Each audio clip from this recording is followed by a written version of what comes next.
Hello everyone, this is Pillar to Post, and I am welcoming you to my laundry room, because frankly that's where I do my shows. I'm out of my family's hair, and I get to do what I love to do, and that's talk wrestling. Now, today has been a shit day. It is 12:42 in the morning, and I have felt like shit for about 3 days now, so any news and stuff going around, I haven't really picked up on. I haven't paid attention to anything. So I decided to go into what was current today and do a show tonight. A lot of things going on, especially from the Hardy camp. Reby Sky just losing it on TNA. Going back and forth with them on Twitter. There is also Finn Balor, looking good on his return match on house shows. We've got a story about Paige's father thinking that the UK Championship live event is a WWE conspiracy against his promotion. There's a lot of shit going on, and it seems like it's never ending in the wrestling world. We've got Matt Hardy is still broken on social media, but at the 15th anniversary pay-per-view of Ring of Honor, the broken gimmick was kind of tamed down to appease TNA's lawyers. So a lot of Hardy news tonight, and I'm going to try and mix this up a little bit so that way there isn't just an overload of Hardy news all in one shot. I am, however, going to wear my glasses tonight because my eyes are fucked up tonight.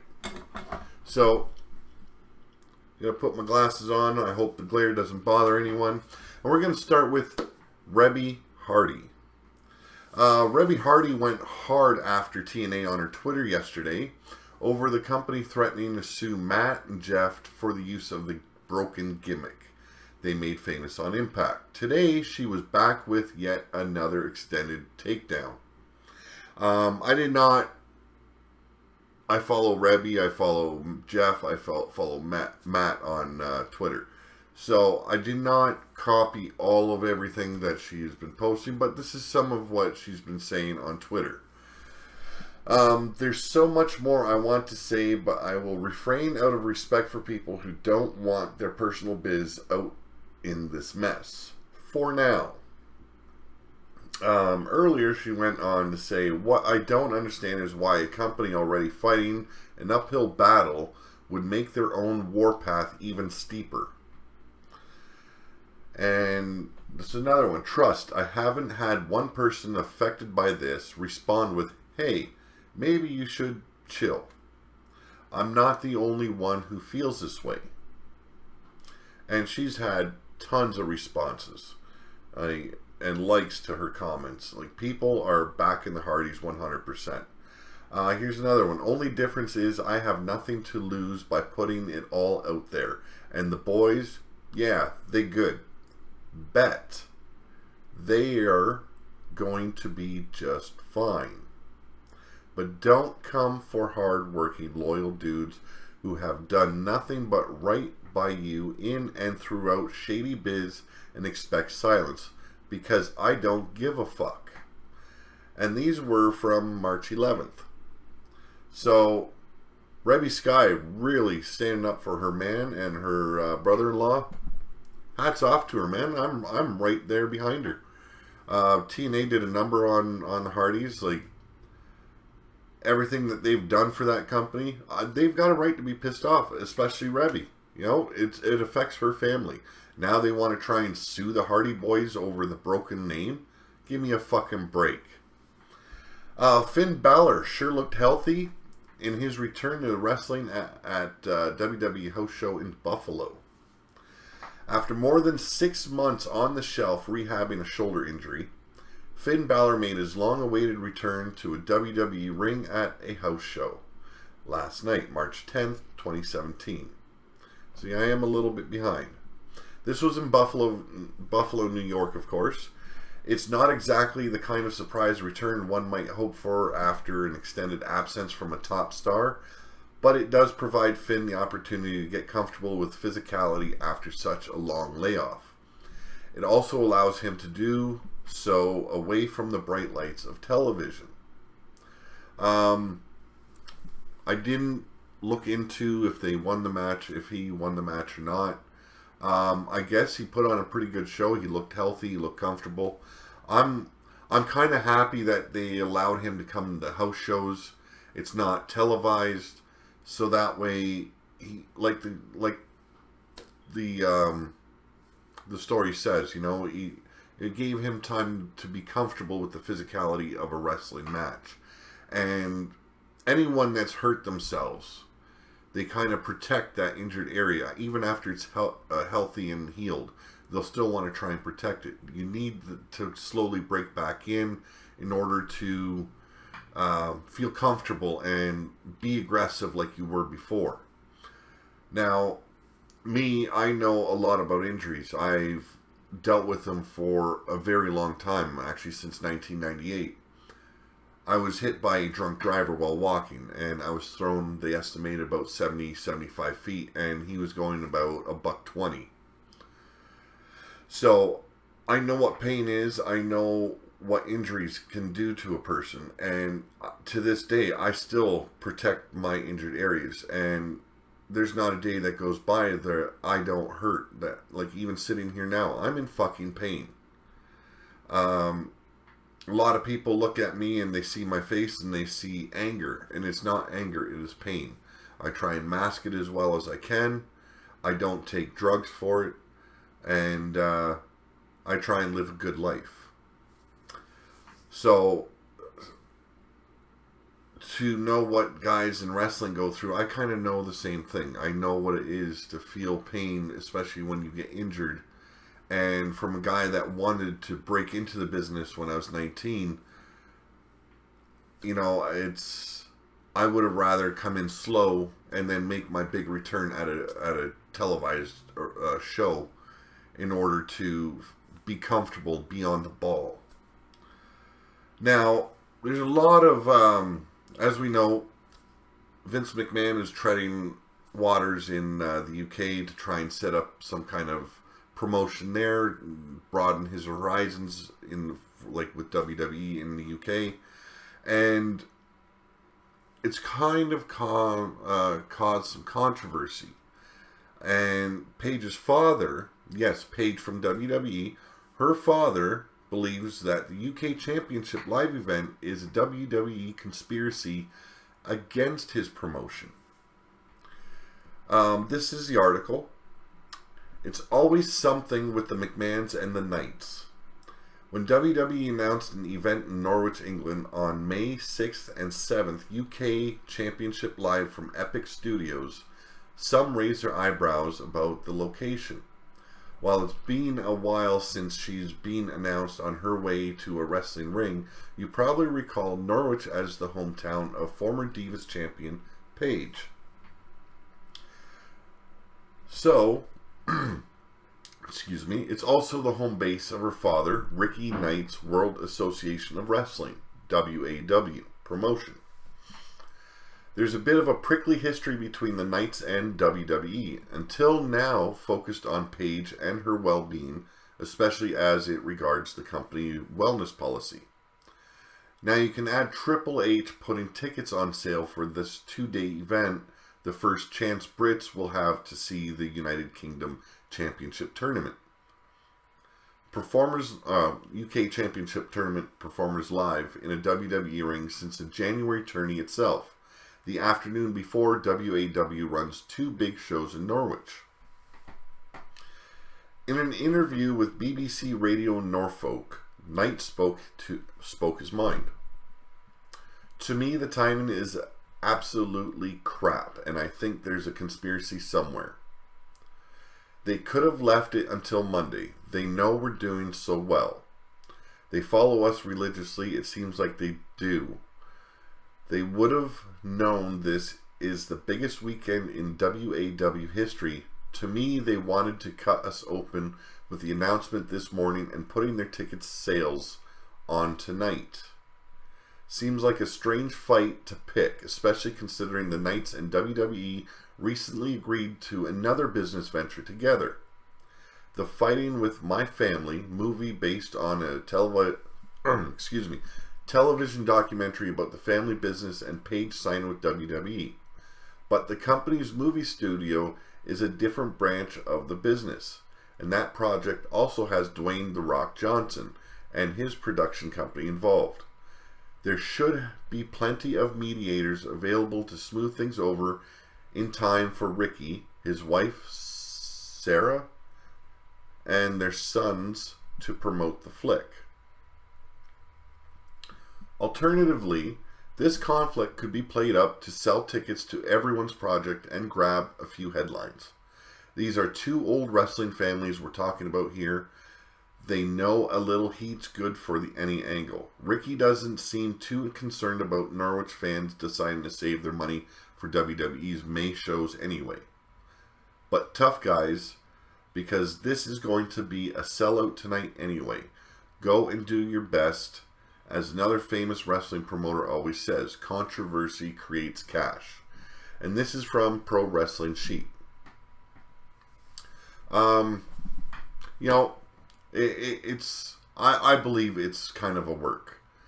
They've already ventured into doing this Paige movie about her family and everything. And like they said, controversy creates cash. It's what it is. You got the old man of one promotion bitching about the other, and that's just going to build things up and get them both more fans involved. The next article has to do with the Broken name and Matt Hardy still using it on social media. After reportedly being served by Anthem Entertainment regarding use of the Broken character he created while working for TNA, Matt Hardy dialed back the gimmick on Friday, March 10th's pay-per-view for Ring of Honor. The Hardys retained the Ring of Honor tag titles and made off with the Young Bucks Super Kick Party Championship belts. Then Matt took to Twitter to comment on the evening's events. Excuse me, like I said, I haven't been feeling too good. Online, he's walking a similar line to the one he, Jeff, and Ring of Honor took on the 15th anniversary broadcast, using mannerisms and certain phrases associated with the act he popularized on Impact Wrestling without saying broken, except in his Twitter handle, where that adjective is still hashtagged before his name. Matt's also retweeted fans who are toasting his broken brilliance, supporting his wife Reby's Twitter attack on Anthem and TNA, and praising Ring of Honor in a way that has to be seen as contrasting them to Impact management.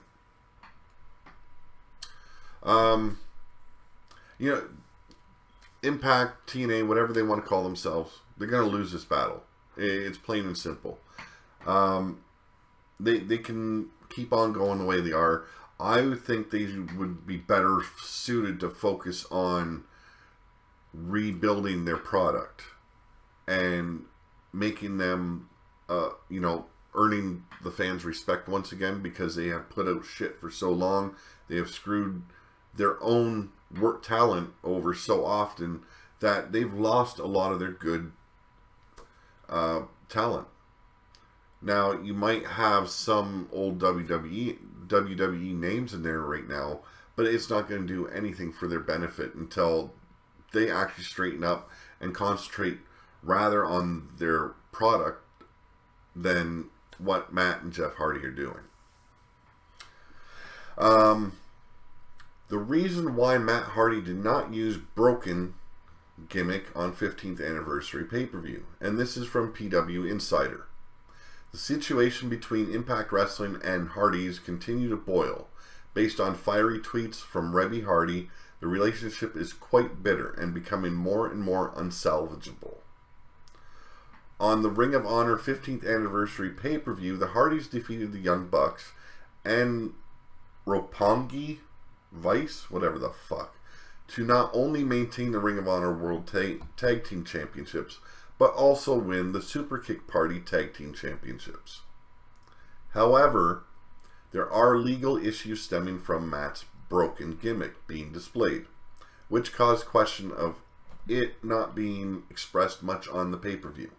The reason behind this, according to PW Insider, is due to Anthem issuing a cease and desist to the pay-per-view providers for Matt Hardy not to act out his gimmick. This is not believed to be a command of Jeff Jarrett, but simply Anthem, as they believe that the broken gimmick is their intellectual property. They can go kiss ass. You know what? They need to get down on their knees and fucking lick the sweat off of Matt and Jeff Hardy's balls. In my point of view, you know, I don't care where you work. If you create something, it should be yours. You know, did they sign a contract stating that if they created this broken character, it belonged to TNA or Impact Wrestling or even Anthem? Because if so, they need to show proof of that and back up their shit. Otherwise, just leave the Hardy Boys alone. Let them do their thing. You know, they're not going to win. Like I said earlier, there's no fucking chance they're going to win. So, news on when Chris Jericho will leave WWE. And we all know it's coming very soon. So, it looks like we're not that far away from Chris Jericho taking yet another WWE hiatus, as the current United States champion recently revealed the dates for his band Fozzie's next tour, which will kick off on May 5th in Virginia Beach, Virginia. According to the Wrestler Observer newsletter, Jericho will leave WWE immediately following WrestleMania, which means that Kevin Owens will walk out of the event as the new United States champion, unless WWE throws a curveball at us and decides to have him drop the title before April 2nd. The Fozzy Tour will run through all of May, and it will end in early June. Coincidentally, Jericho is advertised for WWE shows in June, so it looks like Y2J won't be gone for very long. You know, at his career, or at his age and where his career is now, the longer he stays away, the more people are going to start forgetting what he's done. As in currently. He needs to make sure he comes back sooner rather than later. And are we going to see a new gimmick from him, or is he going to bring the list back? I'm not a fan of Y2J. I think at his age, he'd be better suited to helping get over the younger talent. He didn't really help Kevin Owens at all get over, in my eyes. I think he basically became Jericho's sidekick, and he ended up looking more like Robin to Batman, and not in a good way either. You know, everyone thought of the Robin character as a little dick, you know. So it's good that Kevin Owens has broken away from that. He's getting more into the old Kevin Steen style of acting and wrestling, so it's good to see that. Jericho, I don't know what he can do at this time, you know, to really get me to like him a little bit. You know, the You're on the List was, or You Just Made the List, was a little bit funny at the beginning for me. But after 2 weeks, I was already tired of it. I wanted it gone. Now, here's a name a lot of wrestlers been hearing in 2016. We all know that Jake Roberts started DDP Yoga, and he did that little movie with DDP and Scott Hall about getting back into shape and health, and he did very well. But this article is Jake Roberts offers help to Randy Orton, as well as his opinion of WWE pulling away from the Bray Wyatt character. And the article reads, Jake the Snake Roberts spoke to Sports Illustrated Extra Mustard section about his thoughts on Bray Wyatt and Randy Orton So these are the highlights. On Bray losing his character, and this is a question posed to him, and his answer was, it's great that Bray is champion, but my worry is that they're pulling him away from his character. The people were chanting, "You deserve it." To Jake, to him on SmackDown after he won the title. Is that a chant for a heel? Hell no. But that's just the nature of the business these days, Jake goes on to say. Bray needs to do something really nasty, and now is the time. He needs to be the one to do something crude and wrong. Hopefully they'll let him keep his character and hold on to the belt for a while, says Roberts. If this is just WWE quickly using Bray to change the guard, then it's a waste of time. They've really hurt his character in the last year. They've really watered it down. The whole cult feeling has been kind of watered down as of late, especially with, Luke Harper leaving. You had Eric Rowan, who's supposed to be coming back soon, but who knows where he's going to stand. It's not the Bray Wyatt that came in. Everyone's happy he finally got, the title, which he has earned. But, yeah, he does need to be more on the ball with a heel type character.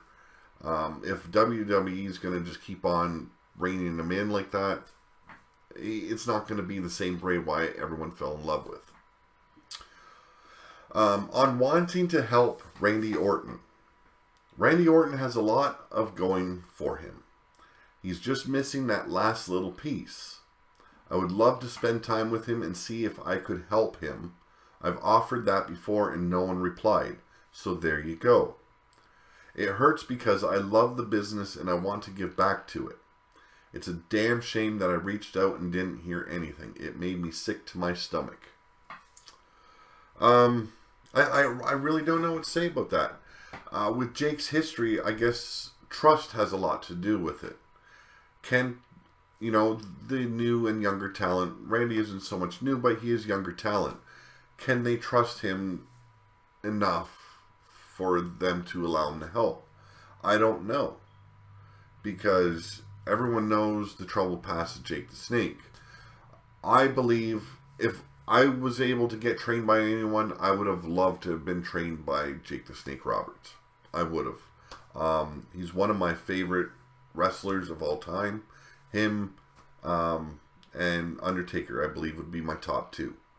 So, to be trained by either one of those guys, or even, take advice, man, I'd be right there.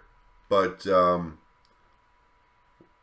Randy Orton, I don't know. He's already done everything. What is there more to do for him? Yeah, he needs to kind of change things up sometimes. He does kind of get a little bit stale. Maybe it benefit him. Who knows? I think Bray Wyatt would benefit more from the darker, heelish Jake the Snake than Orton would, but that's my opinion. That's going to be all for tonight. Like I said, it's late. I wanted to make sure I put out some content today, and make sure you like, subscribe, and comment if you would. And you have a good night.